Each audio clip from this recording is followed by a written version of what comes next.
Assalamualaikum warahmatullahi wabarakatuh. Nama saya Widiata Fadila dengan NIM 186245003 dari Prodi PGPU. Ingin membuat video untuk menyelesaikan tugas UAS dengan mata kuliah konsep dasar PAUD dengan dosen pengampu Ibu Khairiyah MPD. Apa sih perkembangan itu? Perkembangan merupakan pola perubahan yang dimulai sejak masa konsepsi dan berlanjut sepanjang kehidupan manusia. Menurut Santrok, mengartikan perkembangan sebagai bentuk perubahan sejak masa pembuahan sampai pada masa akhir hayat. Pengertian lain dari perkembangan adalah perubahan-perubahan yang dialami individu atau organisme menuju tingkat kedewasaannya atau kematangannya, yang berlangsung secara sistematis, progresif, dan berkesinambungan, baik menyangkut fisik jasmani ataupun psikis. Selanjutnya ada pentingnya pengaruh lingkungan, maka perbedaan individu dan pengembangan. Kedua, dalam pola perkembangan terhadap periode perkembangan pralahir, neonatus, masa bayi, masa anak-anak kecil, masa anak-anak besar, dan masa pubertas. Yang ketiga, adanya harapan sosial bagi setiap periode perkembangan yang berbentuk tugas perkembangan. Selanjutnya, setiap bidang perkembangan mengandung kemungkinan bahaya. Yang terakhir, adanya kebahagiaan yang bervariasi pada berbagai periode dalam pola perkembangan. Pengertian motorik. Perkembangan motorik atau motor development adalah perubahan yang terjadi secara progresif pada kontrol dan kemampuan untuk melakukan gerakan yang diperoleh melalui interaksi antara faktor kematangan, maturation, dan latihan atau pengalaman experience selama kehidupan yang dapat dilihat melalui perubahan atau pergerakan yang dilakukan. Perkembangan motorik meliputi perkembangan motorik kasar dan motorik halus.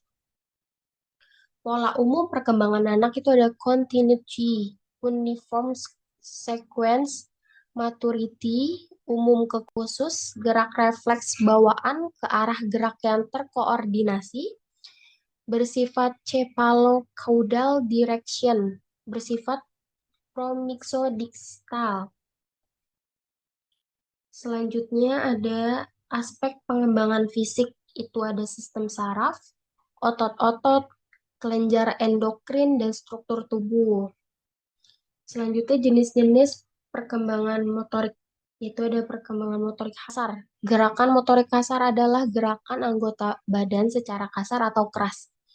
Menurut John W. Santrok mendefinisikan keterampilan motorik kasar sebagai keterampilan yang meliputi aktivitas otot yang besar seperti menggerakkan lengan dan berjalan. Menurut Laura Eberg, semakin anak tumbuh dan menjadi kuat kekuatan fisiknya, maka gerak-geraknya semakin kompleks. Menurut John W. Santrok menjelaskan, perkembangan motorik kasar dimulai dari perkembangan postur tubuh.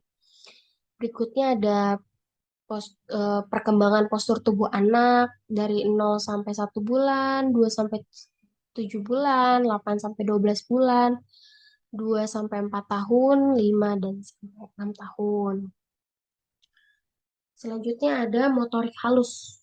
Menurut Hurlock, perkembangan motorik halus adalah meningkatnya perkoordinasian gerak tubuh yang melibatkan otot dan syaraf yang jauh lebih kecil atau detail. Keduanya mampu mengembangkan gerak motorik halus seperti meremas kertas, menyobek, menggambar, menulis, dan lain sebagainya. Stimulasi motorik halus yang dapat diberikan menurut Debcast yaitu seperti menyusun balok, ajak anak bermain puzzle, bermain mencocokkan gambar dengan benda yang sesungguhnya, dan mengelompokkan benda menurut jenisnya. Kedua ada memotong, seperti memotong kertas menggunakan gunting. Ketiga ada beri anak gunting, tunjukkan cara menggunting dan menempel. Selanjutnya ada membuat gambar tempel. lalu menempel gambar, menjahit, menggambar atau menulis, menggunakan cat air atau mencampuri warna. Selanjutnya ada pentingnya mempelajari motorik anak. Itu ada kesiapan belajar, kesempatan belajar, kesempatan berpraktek, model yang baik, bimbingan, motivasi, keterampilan motorik halus dipelajari secara individu. Yang terakhir ada keterampilan sebaiknya dipelajari satu persatu. Hal bahaya dalam perkembangan motorik itu ada keterlambatan keterampilan motorik, yang kedua ada harapan keterampilan yang tidak realistis, ketiga ada kegagalan mempelajari keterampilan yang penting bagi menyesuaikan sosial dan pribadi anak. Selanjutnya adalah alasan tentang fungsi perkembangan motorik bagi konstelasi perkembangan individu. Yang pertama ada melalui keterampilan motorik anak dapat menghibur dirinya dan memperoleh perasaan senang. Kedua, melalui keterampilan motorik anak dapat beranjak dari kondisi helpless. Ketiga, ada melalui keterampilan motorik dapat menyesuaikan diri dengan lingkungan sekolah. Selanjutnya ada melalui perkembangan motorik yang normal memungkinkan anak dapat bermain atau bergaul dengan teman sebayanya. Terakhir ada perkembangan keterampilan motorik sangat penting bagi pengembangan self-konsep atau konsep diri atau kepribadian. Yang terakhir ada pentingnya meningkatkan perkembangan motorik anak, seperti peran kemampuan motorik untuk perkembangan fisiologis. Kedua ada peran kemampuan motorik untuk perkembangan sosial dan emosional anak. Dan terakhir ada peran kemampuan motorik atau untuk kognitif anak. Cukup sekian presentasi dari saya. Kurang lebihnya mohon maaf. Wassalamualaikum warahmatullahi wabarakatuh.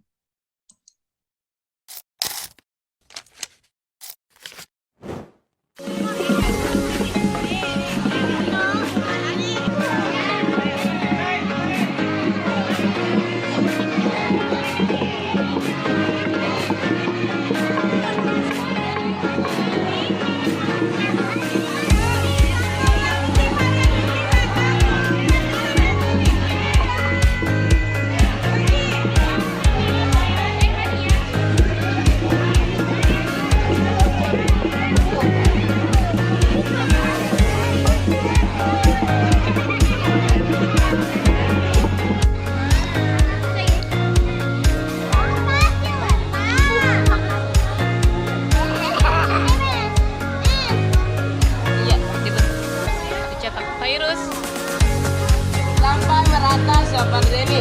Kalau sudah merata seperti ini, cara melepasnya itu tidak dibanting.